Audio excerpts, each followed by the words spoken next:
From the start of our marriage, I've had a hard time dealing with my mother-in-law and father-in-law. They've always treated me poorly, and to make things worse, they've constantly criticized me for not being able to have children. What hurt even more was when my husband, who should have been there for me, said, "My sister-in-law is young and beautiful, and unlike you, she had kids right away." I'm honestly jealous of my brother. On top of that, my mother-in-law accused me of being infertile because she claimed I was having an affair and said she had proof from a hidden camera. So I came up with a plan. I called a family gathering, pretending it was to celebrate my nephew's birthday, and suggested we all watch the supposed evidence of my affair that my mother-in-law was talking about. When we watched it, my sister-in-law Scott and my father-in-law muttered, "I knew it," in shock. My name is Emma, and I'm 36 years old. I work in the international business division of a mid-sized trading company. I live with my husband, Scott, who is the same age as me and works at a steel manufacturing company, along with my in-laws. We don't have any children yet. I met my husband at a dating event a friend invited me to. At that time, I was in my 8th year on the job, finally getting the hang of it and starting to enjoy my work, so I wasn't really thinking about marriage. But I couldn't say no to my college friend, who kept insisting, "You have to come." Honestly, I was more interested in the special menus the restaurants had prepared for the event than in finding someone.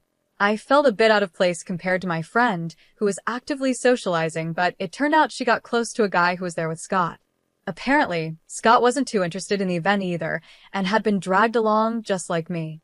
We ended up hanging out together as bystanders, but since I thought it was just a one-time thing, I didn't exchange contact information with him. However, exactly 2 weeks after the event on a Sunday, I got a call from an unknown number. At first, I ignored it, but after work, the calls started coming every 15 minutes. I kept wondering, who could this possibly be?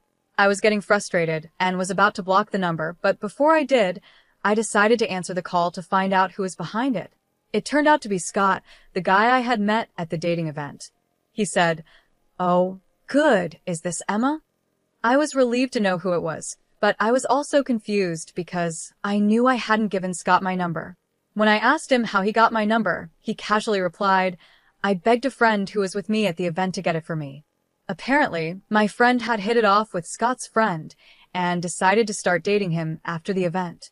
Scott, who hadn't gotten my contact information, found out about this and managed to get my number by asking my friend repeatedly. Although I was a bit upset that my friend had given out my number so easily and that Scott had gone to such lengths to get it, we somehow started dating. A year later, Scott proposed to me. It wasn't a whirlwind romance, but I felt that I could live a calm and peaceful life with Scott, who had a gentle and endearing personality. There were no issues from my side about getting married. My parents had been living apart since I started college, but they hadn't divorced because they didn't see any real benefit in doing so. Friends and acquaintances would ask if I felt sad about it, but I had always felt distant from my family, so their separation seemed like it was bound to happen. During my college years, my parents supported me financially, so I would visit them alternately during long vacations. However, once I started working, I used my busy schedule as an excuse to just keep them updated through social media. When I told my parents about my marriage, they said they would attend the ceremony if there was one. But when I explained that we were just going to register the marriage without any special ceremony, they later sent me a generous sum of money as a wedding gift, which was more than enough for me. However, my in-laws, Rachel and Brian, weren't happy with how my parents handled the marriage. They said things like, "To think they would settle their only daughter's marriage with money. How insensitive." They spoke in a bitter tone, which bothered me. But then Scott defended me by saying, "Money is definitely a sign of love. It's ridiculous for Mom, who has never worked, to say something like that. Dad should know better, considering how hard it is to earn money." Hearing him stand up for me like that made me feel truly happy that I had chosen him. But about 6 years into our marriage, things started to go downhill. The first sign was when I got promoted at work. I had worked hard in my department since I joined the company, and that year, I decided to take the promotion exam. When I passed the exam, they told me, "Emma, you mentioned in your interview that you wanted to work globally in the future, right? How about starting in the international business division to gain some experience?" I was thrilled that my hard work was recognized, and I was excited to share the news with Scott. But when I told him, he got visibly upset and snapped at me, saying, "Oh, okay. And what are you trying to say? That you've climbed the ladder, and you're some big shot now?" I was shocked by Scott's reaction and wondered if I had said something wrong. I quickly apologized, saying, "I'm sorry, I didn't mean it like that."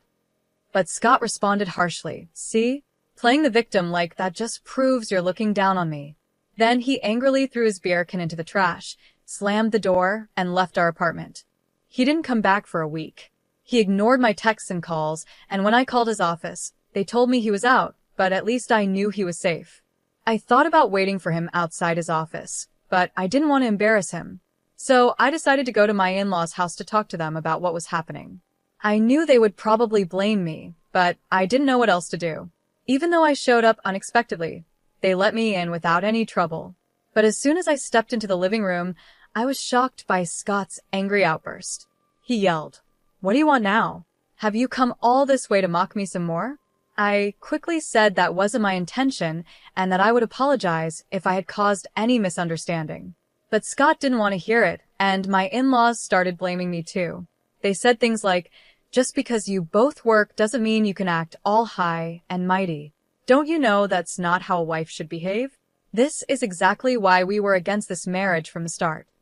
Rachel, my mother-in-law, was just as loud as Scott, cursing at me. From there, it turned into an endless lecture about how I had hurt their son's ego. No matter what I said, they blamed me for everything. Finally, they told me, "Scott doesn't want to go back to the apartment you two shared. If you don't want a divorce, then move out of that apartment and come live here with us. We'll teach you how to be a proper wife." Looking back, I wonder why I didn't just agree to a divorce right then and there. But at that time, I still had feelings for Scott. Having grown up watching my parents stay married in name only, I think I was confused and didn't really understand what marriage should be. After I followed my mother-in-law's suggestion and moved out of the apartment to live with my in-laws, they were extremely pleased, and it didn't take long for me to understand why. It turned out that Scott's older brother, Charles, who was 5 years older, had been living with them but moved out about 4 months before my promotion. He had found a girlfriend and wanted to live on his own. Rachel, who had always adored Charles because he graduated from a more prestigious university than Scott, was shocked and deeply upset by his sudden departure. But the problem wasn't just emotional. Charles's leaving also meant the loss of his financial contributions to the household, which was a big issue. My in-laws are very vain and love to show off. They often host gatherings for relatives, serving expensive food and drinks. Charles's financial support had been their lifeline since my father-in-law's post-retirement job didn't pay enough to cover their lavish lifestyle. They convinced Scott, who had come home to vent, to move in with them, and that's how we ended up living together. Scott seemed to enjoy the sudden attention after always feeling overshadowed by his accomplished brother. When I realized this, it felt like I was finally seeing things clearly, but more problems were on the way. Soon after, Charles married his girlfriend, Nancy, who turned out to be quite a handful. Nancy was 4 years younger than Charles and 3 years younger than Scott and me. She appeared fragile and delicate, the kind of person who triggers protective instincts in men.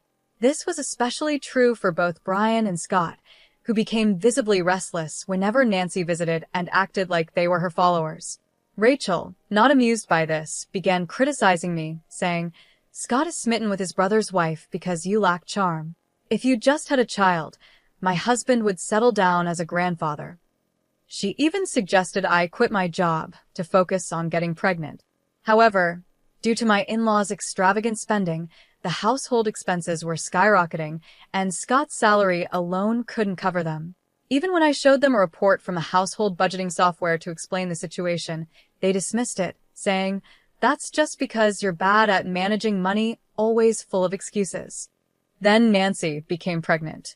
Rachel, who had previously disliked Nancy, suddenly became obsessed with her first grandchild, doting on her grandson, Andrew, immensely. She eagerly welcomed Nancy's visits, which she had avoided before, and even started saying things like, "Oh, how wonderful it would be to live under the same roof as such a lovely grandchild." Scott then started making sarcastic remarks to me, saying things like, "Exactly, Nancy is young and beautiful, and unlike you, She gave birth to a child right away. I'm really jealous of my brother, Brian chimed in. That's right. Maybe we should just kick out the daughter-in-law who can't have children and let Charles's family move in instead, he said without thinking. By then, even I started to consider that maybe leaving Scott and this house might be the best option since we didn't have children. Then, as if on cue, Nancy became pregnant with her second child. Rachel's obsession with her grandchildren grew stronger, and she started treating me even worse. She came up with a ridiculous theory and said, "The reason you can't have children must be because you're having an affair. You're just worried you won't know if the child is Scott's or your lover's." I was shocked by her words and decided to ignore her. But one evening, I noticed Rachel smirking at me.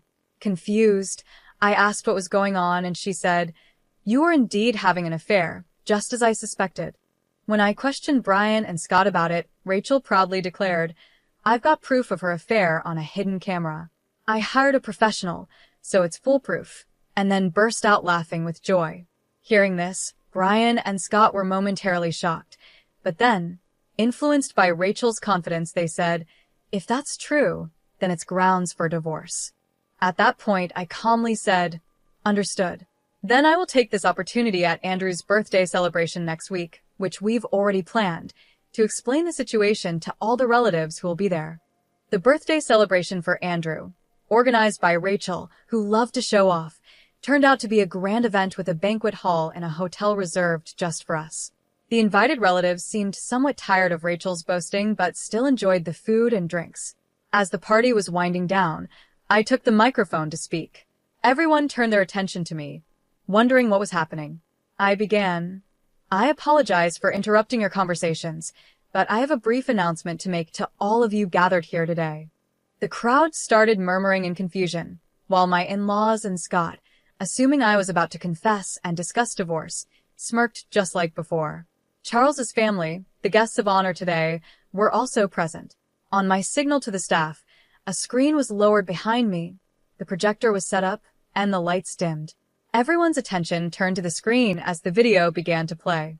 The video started with footage of a shady hotel district, and as the entrance of one particular hotel came into focus, Scott, Brian, and Nancy's faces turned pale, just as I expected. However, Rachel, unaware of what was about to happen, looked around curiously, completely oblivious to the growing tension among the two of them. Then, a clear shot captured by the camera made the entire room gasp in surprise, and for good reason.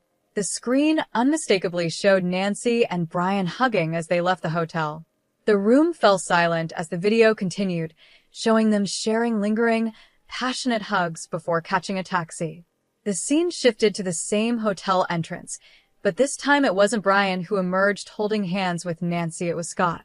Scott, Brian, and Nancy were all frozen in place, while some of the relatives murmured, "I knew it." The room erupted into whispers again. At that moment, I paused the video, turned the lights back on, and spoke into the microphone. "My announcement to all of you is exactly what you've just seen.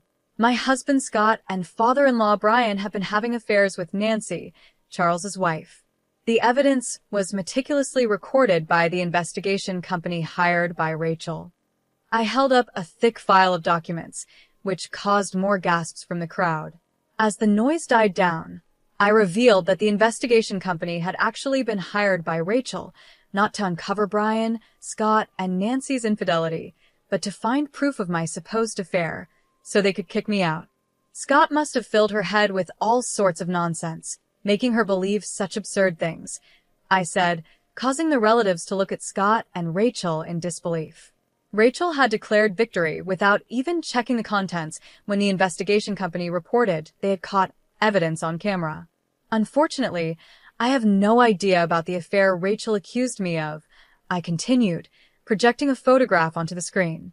It was a snapshot taken at the maternity hospital when Andrew was born. The photo showed my sister-in-law holding Andrew in the center, with Charles smiling beside her, and Scott and I, who had come to celebrate, in the background. Since Rachel has always disliked me, she probably didn't have a single clear photo of me. So she sent this snapshot to the investigation company, asking them to find evidence of the daughter-in-law's infidelity. As I explained, I briefly glanced at Rachel, who looked shocked, as if I had hit the nail on the head. The investigation company, hired by Rachel, had made a mistake. They thought Nancy, who was holding the child in the photo, was the daughter-in-law they were supposed to be investigating. When they started their work, they unexpectedly captured Brian and Scott repeatedly visiting the hotel with Nancy. Believing Charles to be the husband under investigation, they reported to Rachel that they had caught evidence on camera.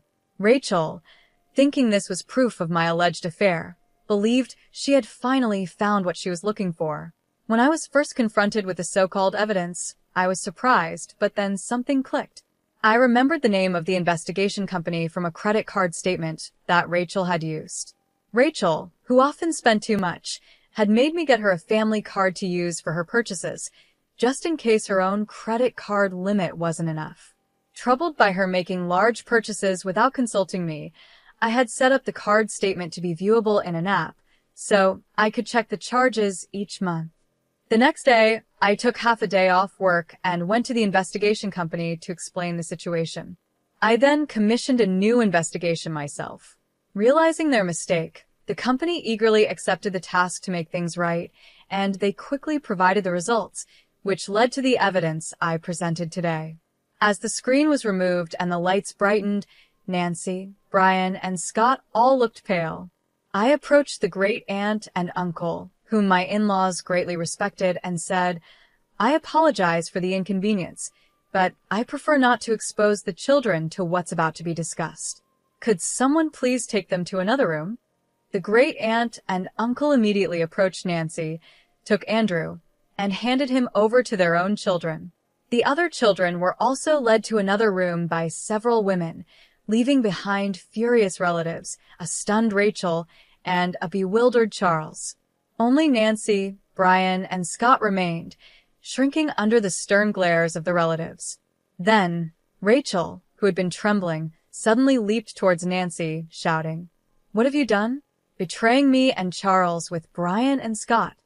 She lunged at Nancy, but several relatives rushed to stop her. Nancy was already petrified, and Brian and Scott were similarly frightened. Finally, I decided to deliver the last blow. Given the circumstances, I will be divorcing Scott. I apologize for any inconvenience caused to everyone here. According to the investigation company, the improper relations between these two have been ongoing and not just recent.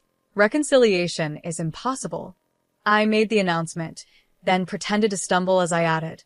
After reviewing the investigation results, I've been tormented by the thought that Andrew, and even the child Nancy, is currently carrying might belong to Brian or Scott. The remaining women in the room rushed over, rubbing my back and taking my arms to support me, saying to the two of them, "You are all shameless and disgusting." "Poor you," they started cursing. The men looked on with disdain, surrounding the two with cold stares. Brian and Scott could do nothing but stand there, silenced by the disapproval, while Rachel continued ranting and Nancy sobbed. The fallout from my revelation that day spread quickly. When Charles found out that his wife had been cheating on him with both his brother and father, he was in shock for a while. But as he started to regain his senses, he began to seriously doubt Nancy's claims that Andrew and the baby she was carrying were his. Nancy pleaded desperately, saying, "That's just a lie. Both Andrew and the baby are undeniably your children." However, once suspicion takes root, it doesn't disappear easily. Taking advantage of a moment when Nancy was off guard, Charles used a paternity test kit he had ordered to check their father-child relationship, and the results came back positive. Even when confronted with the results, Nancy stubbornly refused to admit to cheating, frustrating Charles to the point where he contacted her parents. Caught completely off guard, Nancy's parents couldn't believe the story Charles told them, so they came to my office demanding an explanation. Though I found it bothersome, I knew I had to deal with this eventually, so I took the next day off and went with Nancy's parents and the couple to the law firm I had hired. When the lawyer, Richard, showed them the related documents and the infamous video, Nancy's parents were speechless. Seeing this, Charles triumphantly declared, "See? I told you she betrayed me, cheating with both my brother and father. It's clear neither Andrew nor the baby she's carrying are mine." But Richard interrupted him sharply, saying, Would you mind discussing that among yourselves? You're here not to discuss who the father of the children is, but to address the issue of child support. It was obvious that Richard wasn't taking sides, but what shocked me more was Nancy and her parents' reaction. Nancy retorted mockingly, "It's your fault. Scott cheated on you because you were always working and not being attractive enough, right? It's your own doing." I calmly replied, "Is that so? Then we'll have to let a third party decide." Who's right? Maybe a judge will decide. When I mentioned a trial, Nancy's parents turned pale, and it was no surprise. Both of them were teachers at a prestigious girls' school in the area, and the idea of their daughter, who was supposed to represent the ideal of a good wife and mother, being involved in such a scandal with her brother-in-law and father-in-law would ruin their reputation. As soon as they heard the word trial, Nancy's parents immediately begged, "We sincerely apologize." But to me, at this stage, an apology from anyone didn't matter. I glanced at Richard and stood up, signaling the end of the meeting. Later, Richard informed me that after I left, Charles, Nancy, and her parents caused a huge uproar, but they finally left after Richard threatened to call the police. Not long after, perhaps as a way to keep things quiet, Nancy's parents transferred a large sum of money through Richard. Given how things turned out, what happened to Charles and Nancy didn't concern me much, but around the same time, I found out about the fate of my in-laws through Scott, who had also demanded a division of assets. According to Scott, Charles filed for divorce and refused to pay child support for Andrew or the unborn child unless a DNA test proved he was the father. He even declared he would file for denial of paternity as soon as the child was born. Fearing the worst, Nancy's parents, against her wishes, forced her to undergo prenatal testing. It turned out that the father of the unborn child wasn't Charles, but shockingly, it was Scott. Even more, it was revealed that Andrew's father was Brian, making the situation beyond repair. When Rachel, who had doted on Andrew, found out he was actually her husband's child, she had a mental breakdown. She aged rapidly and is now almost bedridden, with Brian taking care of her around the clock. Brian told his father-in-law, "I won't look after you in your old age, get Scott to do it." Unfortunately, most of Brian's retirement funds had been spent on luxury brands and jewelry for Nancy in an attempt to win her favor, leaving almost nothing behind. As a result, with their inheritance depleted, Brian and Rachel, now abandoned by Charles, turned to Scott in desperation. But Scott, already burdened with my asset division claims, was reportedly being pressured by Nancy, who had been divorced by Charles. She was demanding that Scott marry her, insisting, "Now that it's come to this, you're going to take responsibility for both the unborn child and me. I'm sorry for everything that's happened. I apologize, so please give me another chance."